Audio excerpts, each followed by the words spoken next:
We discuss the latest twists and turns over who's set to replace Pochettino as our new manager.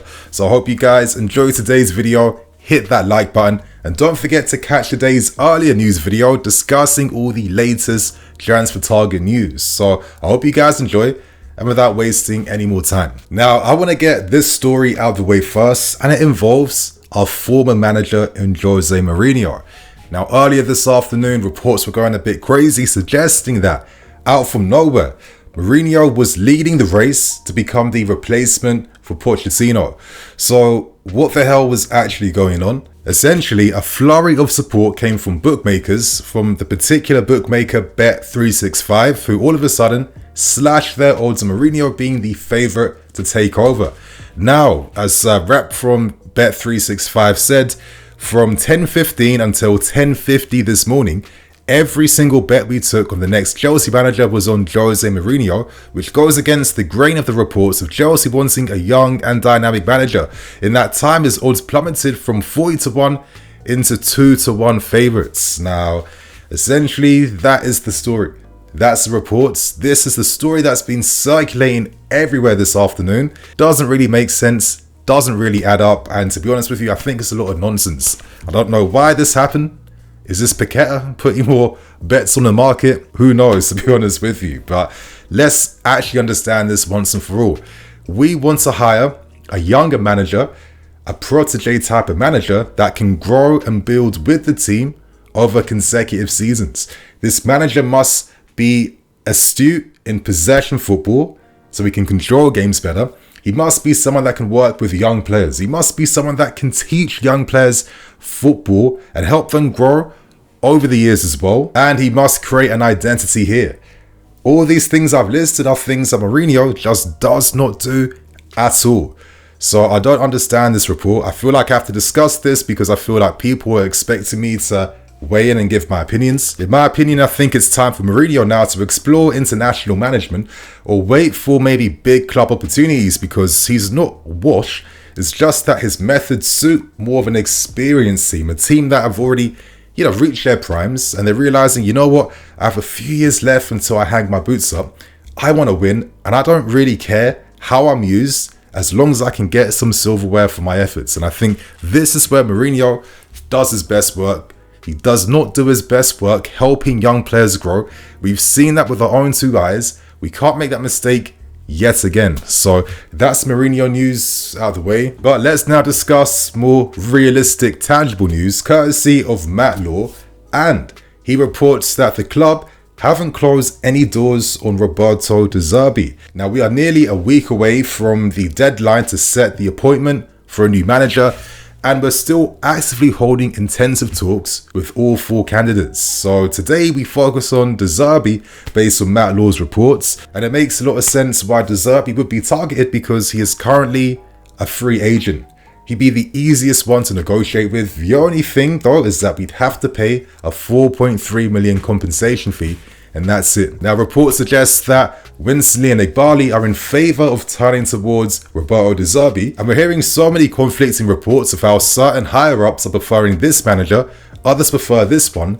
And this fear I've had over the past few seasons is, do we just have too many cooks in the kitchen sometimes? Like, is there really like a focused, proper strategy in hands when so many people of significance and weight can throw their opinions around about how they see the direction for our club going in? I'm sure these guys will come to a solution in the end, but I guess when we're currently in uncharted territories as a fan base, it's not completely reassuring to consistently keep reading that different people prefer different managers. Now, Matt Law reveals that De Zerbi would have to demonstrate that he can work within a club structure, but in my opinion, this seems a given. Yes, in the end, it did not work out at Brighton, but I think at the time when De Zerbi overperformed with Brighton last season, he thought that Brighton may have a bit more ambition, of course, maybe invest more, hire a better standard of player, and maybe help continue the progression of his football and his ideas. But that wasn't the case, hence why both Tony Bloom and De Zerbi reached that amicable arrangement, of course, to part ways. Now, I think De Zerbi kind of got given a lot of flack for last season. I think it's quite harsh in my opinion. Realistically, this was still one of the highest finishers in Brighton's history in the Premier League. Yes, they were outstanding last season. Yes, they got into Europe, but was that necessarily sustainable? How many clubs could survive when they're selling, McAllister, Caicedo, Levi Corwell, 3 players absolutely key to his ideas, and then you're replacing him with inexperience. I mean, Belieber has got a lot of talent, but at 18 years old, there's too much expectation placed on him to play on the same standard that Caicedo set last season. Caicedo needed a few seasons just to establish himself. How is Belieber going to come in and instantly start operating on that same level? It's not going to happen. And on top of that, he dealt with injuries to key players like Matoma. That's a massive one. The aging players in their squad are now on the decline. They replace experience with inexperience, and essentially they're restarting this whole project again. Outside of signing Joao Pedro and Barker, have Brighton necessarily shown that ambition in the market? I don't think so. So I don't blame De Zerbi for that. I think personally De Zerbi now is thinking, listen, I've been with Sassuolo, I've been at Shakhtar, I've been with Brighton. I probably did my best work with Brighton last season, which really just highlights everything I am about a coach. But I'm at an age now at 44 where I think I'm ready for the next stage. I want to compete now. I want to show that I can win trophies.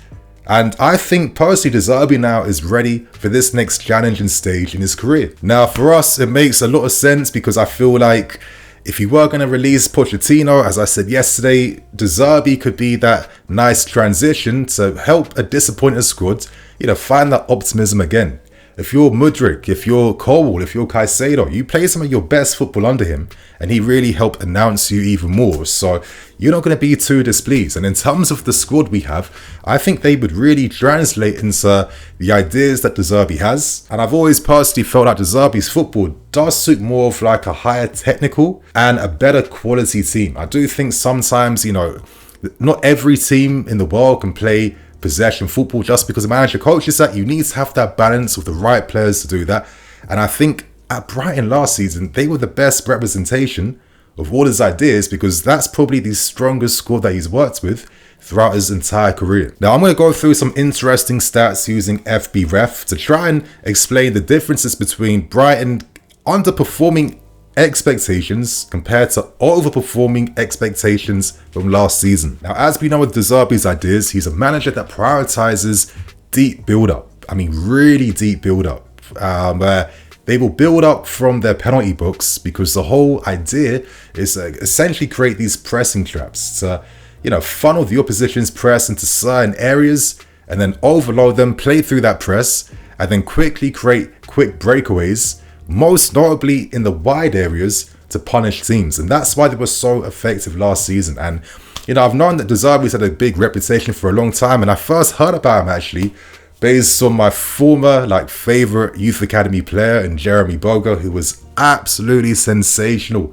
at Sassuolo and cooked on the wings, because that's what De Zerbi does with his teams. The width, the wingers, the carries, the take-ons, they are important. That's what he creates for his teams, those types of moments. And Boga, Mudryk, Matoma, is it any surprise that they've all played their best football under him? But remember this point I am making about De Zerbi's football, creating those opportunities for carries against the opposition. In terms of possession stats for this season, Brighton ranked first for possession. They ranked third for touches in the defensive thirds. They ranked first for touches in the defensive penalty box, and they ranked second for touches on the ball throughout the whole league, with nearly 30k coming in behind Guardiola's Man City. So in terms of the possession style football that the club he ticks every single box. But here's where things get interesting, because in terms of Brighton's take on success this season, they ranked 12th. Compare that to last season, they ranked 5th in the whole league. We know that De Zerbi likes to have an overlapping left back and that left winger that really help create those carries down that left hand side. Stupi and Matoma. Think of their dynamics over the past 2 seasons. Now let's look at the stats even deeper. In terms of successful take-ons, Brighton now rank bottom of the table for this season, and last season they ranked 4th in the whole league. In terms of overall carrying numbers this season, it decreased by 2,500. In terms of carries into the final third this season, yes, they ranked top 4 for carries in the final third, but in terms of success rate, they are bottom of the table. They've really missed out on Matoma, and they've missed out on more press-resistant players. And what's interesting is that when you compare things like take on success and dribbles, we rank in like top 3 in the league. And it continues from something we showed from last season. And in terms of take on success rate, we rank 2nd. We're one of the best dribbling teams in the whole league. We've signed a lot of players who are very adept at this part of the game. And then it makes me think about, how could you translate the squad's best qualities with De Zerbi's philosophy? I feel like there's a nice transition here that could potentially work, especially when De Zerbi would have access to a much higher caliber player that would really do justice to his system and his ideas. That combination of more structure and identity in our build-up, with that combination of having access to a player that is technically adept, some of the best dribblers in the league, you could see how both De Zerbi and us could make a lot of sense. And I think this is why no doors are being closed just right now on potentially hiring De Zerbi. And to be honest with you, I like some of the managers we're linked with. I wouldn't be opposed to De Zerbi if that option became more stronger. So my friends, that's the De Zerbi news out the way. And now we end things on discussing more manager news surrounding Enzo Maresca, because as it has been reported, we have asked for permission from Leicester City to hold more personal, direct conversations with Enzo Maresca. Now, currently he is protected by an 8.5 million release clause, which is the most out of any manager that we've been linked with. Actually, no, it's the same as Ruben Amorim. But obviously, McKenna and Amorim are the leading candidates currently, but we aren't closing the door to any other managerial options. And as I mentioned earlier about how different figures at our club prefer different options, lots of figures really are taken towards Enzo Maresca. And I mentioned the example of Joe Shields being one of them. Obviously, he's worked with him during their time at Man City together. And of course, Enzo Maresca was working with Man City's youth academy, most notably with Cole Palmer, who was absolutely on fire for Maresca, as well as Romeo Lavia, 2 players we've invested big money towards. And you think to yourself, okay, we want to get the bang for our buck with our investments. Enzo Maresca's ideas on football, the inversion of fullbacks, the possession play, how he creates the pressing traps, how he utilizes, creating 1v1 opportunities for his wingers, the rotations, how they play, the patterns.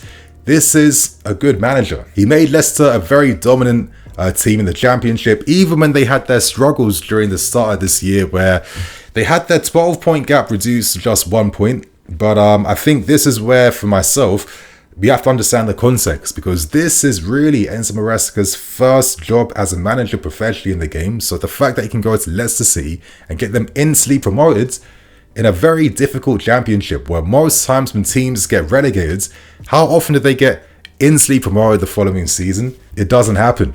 And it was interesting because a lot of Leicester City fans, during that moment where their form was dipping, they were quite critical of Maresca's ideas.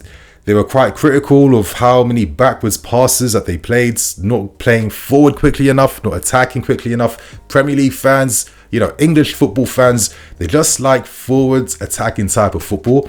But Maresca, I think, came out in an interview to say that, listen, sometimes you can't always go forwards. It doesn't work like that. And it makes a lot of sense, because imagine how open you'd be at the back all the time. Imagine how tired the players are going to be. You have to be smart. You have to create the opportunities to go forward. That's what the best managers do. They want to keep that control whilst, of course, disorganizing the opposition structure, and then create those opportunities with overloads, for example, flooding the books to then be able to pick the moments when to break teams down. And I think Leicester have shown that. I think Leicester shown that in his system, their strikers get goals. The wingers combined, they get involved. I know Fataru, Ghanaian international, had a superb season on loan from Sporting Lisbon. Jamie Vardy still got double digits at 37, 38 years old. And, Dewsbury Hall was one of the best players in the Championship last season, should be playing at a higher level. And it shows that his methodology, his ways to be, do translate successfully on the field. But equally, with that lack of experience, if he was to accept our offer, which he's very keen on doing, this is a massive step up in his career so soon, again, does he necessarily have all that experience to deal with maybe hardships or different personalities or adaptations? Because managers, you know, they still have to learn on the job at times, especially during these formative years in their career. So I think that's definitely something to think about. But when you have support behind the scenes, maybe that will give you more time to have more leeway and to have that protection in case things go wrong. But at the moment, we are heavily putting all our eggs in this possession football basket with the managers that we're turning towards. And, you know, personally, I have kind of felt too, like with how the squad's being constructed, it does make sense, even though I did think that there was potential in Pochettino's way of playing, because I kind of think Poch's philosophy, when I look back at what he was doing, was a little bit inspired by Madrid's and Ancelotti ways of management, where it's about finding that balance between structure, but then allowing the players to be great players and decide things for themselves in game. That could have worked, but I think that would have taken at least maybe another 2 years, because it requires the players really just like going to that next level and being like some of the leading players in their positions to really make football like this come to life. But we saw signs in 2024 that with underlying numbers, we actually played on the top 4 level. But this direction back to more possession football, I think can still work. It can definitely still work, but we have to make sure that we now get the right manager, and most importantly, give him the patience now, because we can't be sacking anymore. So my friends, that is the latest manager news today. Share your thoughts and opinions, and as I keep saying, let us know in the comment section, what manager would you like to see here for next season? I'm NiniFC, this is BlueLionsTV. See you guys all later. Cool.